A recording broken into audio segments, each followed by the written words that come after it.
Você já perdeu alguém ou algo muito importante na sua vida? Esse vídeo é para todas aquelas pessoas que já passaram pela dor da perda. Se você me acompanha, em vários vídeos eu comento da minha mãe, pois ela faleceu quando eu tinha 11 anos de idade. E é pensando nisso que eu sempre comento sobre ela nos meus vídeos que eu resolvi gravar um vídeo sobre a dor da perda e como foi esse processo para mim. Inicialmente, eu preciso reconhecer a dor. Esse vídeo eu vou falar muito sobre a perda de um ente querido, mas existem vários tipos de perda. A de um ente querido, a de um amor, de um trabalho, um sonho.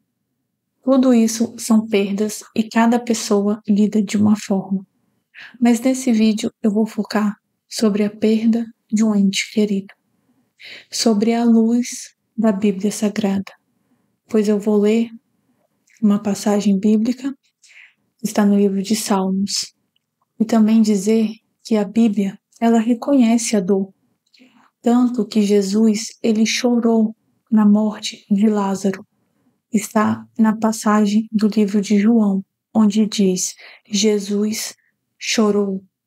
Sim, diante da dor, nós demonstramos fragilidade. Se até Jesus demonstrou fragilidade diante de uma perda, imagine nós, que somos tão apegados nesta vida.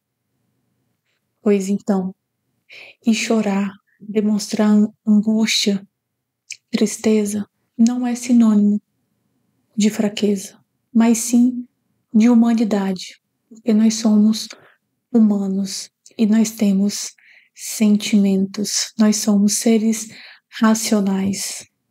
Sim, meus amigos, está liberado sofrer, porque a dor precisa ser sentida. Você precisa sentir essa dor para conseguir se libertar dela. E quando eu digo isso, eu digo por experiência própria. Porque apesar quando eu perdi minha mãe, eu era uma menininha de 11 anos de idade, e fui crescendo e vendo todo o processo que eu passei para conseguir lidar com isso tudo. E eu só consegui me libertar quando eu sofri. Eu senti a dor e eu sofri muito, principalmente na minha fase de adolescência. Na psicologia, explica as fases do luto. Possivelmente você já ouviu falar. Nós temos a negação, nós temos a raiva, nós temos a barganha, nós temos a depressão e nós temos a aceitação. Eu refletindo, eu realmente passei por todas essas fases. E graças a Deus, eu consegui chegar à última fase, que é a aceitação, porque nem todo mundo consegue aceitar uma perda. Nem todo mundo consegue aceitar a dor de uma perda. Ela fica gravada em alguma das fases e acaba sofrendo muito quando perde alguém ou alguma coisa. E eu estava refletindo sobre isso e pensando aqui, né, que realmente eu tive o meu momento de negação. Inicialmente, quando eu tive a primeira notícia, eu meio que fiquei paralisada. Mas com o decorrer dos dias, e principalmente no momento do velório, eu tive esse choque de realidade e eu entrei em negação. Depois da negação, vem a raiva. Sim, eu senti raiva. Senti raiva porque eu queria ter feito mais. E principalmente eu senti raiva porque eu pensei, poxa, a minha mãe podia ter se cuidado mais. Se minha mãe tivesse se cuidado, ela estaria aqui. Agora, por incrível que pareça, eu não senti raiva de Deus, porque muitas pessoas, quando perdem alguém, se revoltam com Deus, falando, por que você tirou ela de mim? Uma amiga minha, quando eu tava com uns... Eu perdi minha mãe com 11, quando eu tava com uns 15 para 16 anos. Ela falou assim: Nossa, eu te admiro muito. Você não tem revolta contra Deus. Se eu perdesse minha mãe, eu seria muito revoltada com Deus. E eu lembro de ter respondido assim: Eu entendi que a minha mãe, ela cumpriu o que tinha para cumprir aqui. Ela era uma pessoa muito boa e iluminada. Então eu não posso me revoltar com Deus. Eu sou grata pelo tempo de vida que eu tive com ela aqui nessa terra. Eu estava com uns 16 anos, eu acredito eu. E nisso eu já tinha passado pela negação, eu já tinha passado pela raiva, eu já tinha passado pela barganha, que é simplesmente pensar, nossa, se eu tivesse feito isso, talvez minha mãe estivesse aqui. Sim, pela barganha, eu já tinha passado pela depressão. Eu tive uma época um pouco depressiva, com alguns pensamentos depressivos. Por conta disso, não era difícil lidar, eu me sentia triste, eu ficava triste e não entendia o porquê. E o porquê estava nas fases do luto e na depressão. E depois da depressão vem a aceitação. E quando eu digo, e hoje eu ainda digo isso, que eu sou muito grata pelos anos de vida que eu tive com minha mãe aqui na Terra, eu estou aceitando que eu consigo viver aqui sem ela.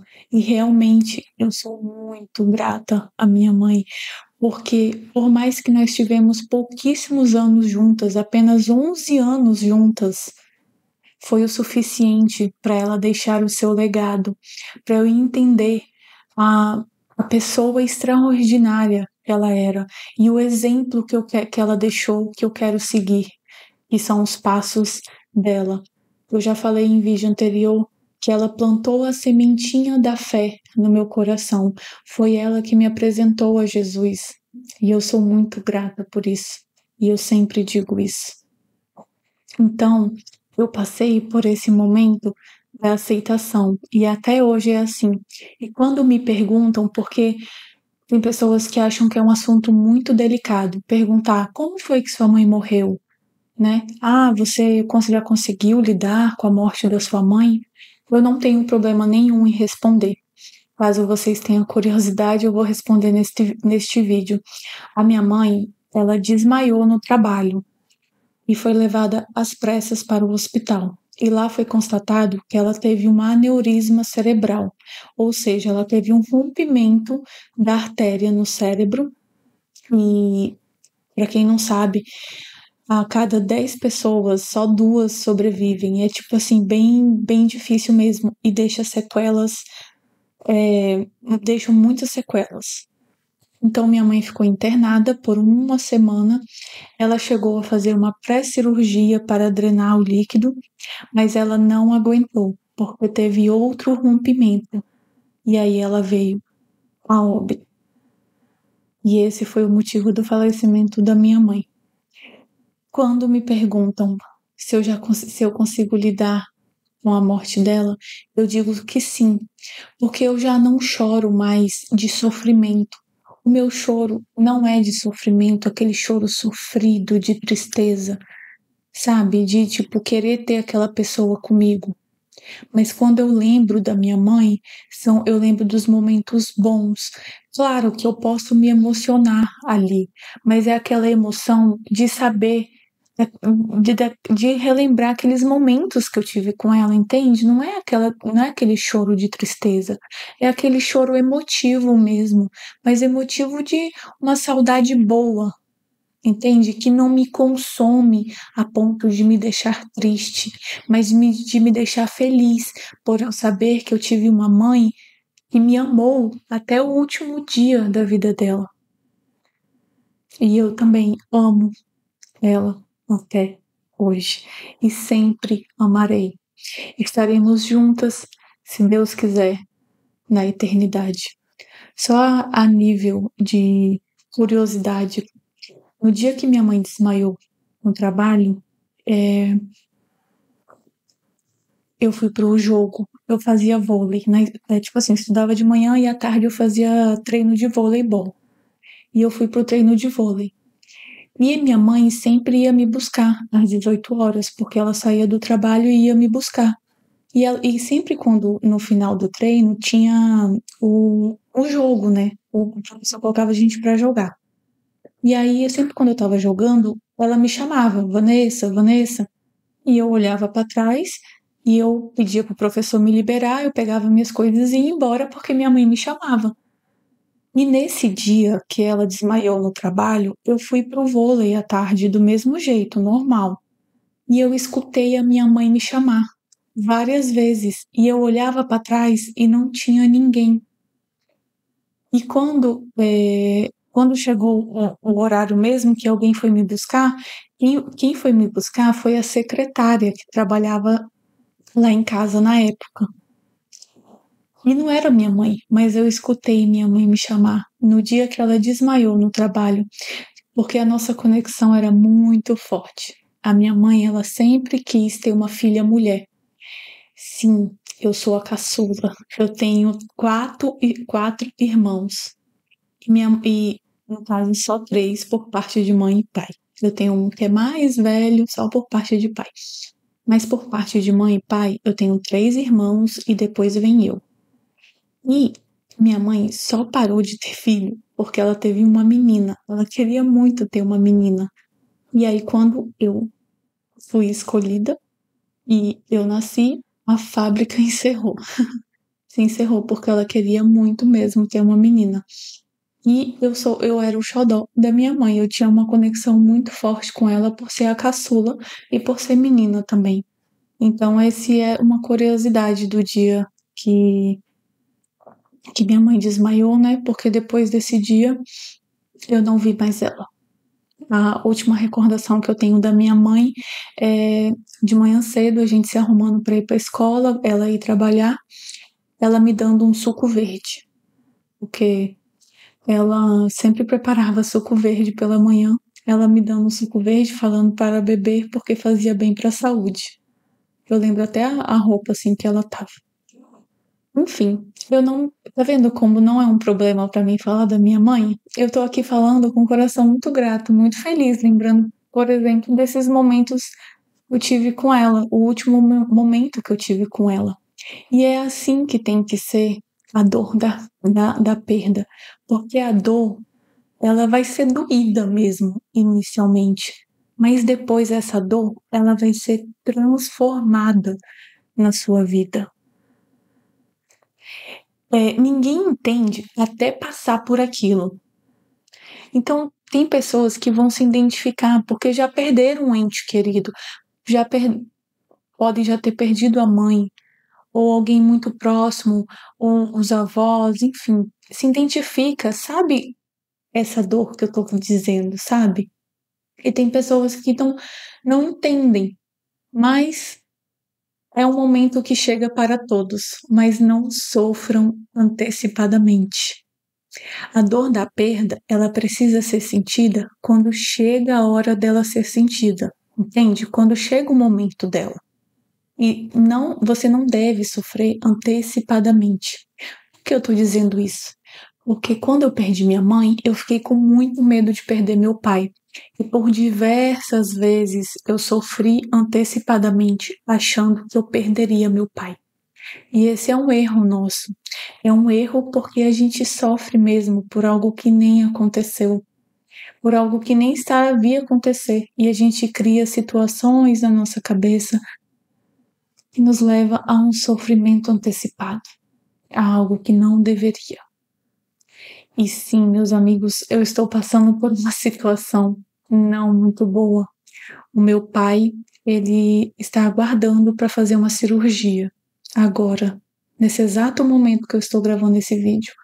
Ele está internado porque uma artéria da perna dele está entupida e aí está com pouca circulação na perna direita que vai para o pé, né? E aí é um sofrimento, uma angústia sem fim, sem fim. Eu já sofri horrores, agora eu estou mais tranquila. E é normal a gente querer pegar esse problema pra gente. Eu estava sentindo como se fosse comigo, como se eu estivesse lá, que precisasse dessa cirurgia, porque eu quero estar junto com meu pai, eu quero cuidar dele, eu quero poder fazer mais, e eu não quero perdê-lo. E aí a gente sofre, sofre, sofre. Mas sabe o que eu tenho feito em todos esses momentos, em todos esses dias, em todos os instantes? Eu tenho entregado a Deus, eu tenho orado muito, pedindo a Deus muito, todos os momentos que a aflição vem até mim, eu peço a Deus. Até quando eu recebo uma notícia que, por exemplo, ele conseguiu um leito, conseguiu uma vaga, conseguiu a internação, eu ajoelho e peço a Deus, e agradeço e confio, porque eu não posso sofrer antecipadamente, igual eu disse para vocês. A dor da perda, ela tem que ser sentida no momento exato para ser sentido, entende? Porque, como eu disse, ela vai ser transformada. Para quem não sabe, eu moro em outro estado, o meu pai está em outro estado, então eu não tenho muito o que fazer além de acompanhar, ficar ligando, mandando mensagem e estar em constante oração. Então acaba sendo um sofrimento ainda maior, porque eu queria estar junto com ele. Às vezes dá vontade de pegar um ônibus e não importa quantos dias de viagem leve, eu estar lá ao lado dele.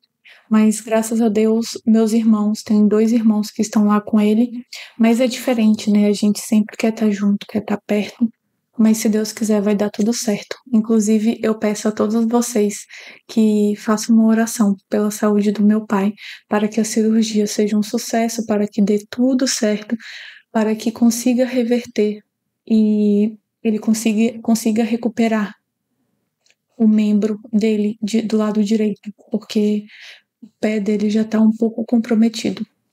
Mas se Deus quiser, vai dar tudo certo. Eu confio e entrego ao Senhor.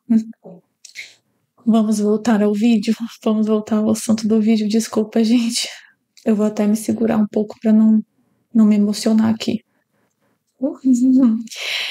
E essa passagem que eu vou ler para vocês do livro de Salmos cai perfeitamente para esse momento, não só para o tema desse vídeo, mas para esse momento que é também em relação ao meu pai.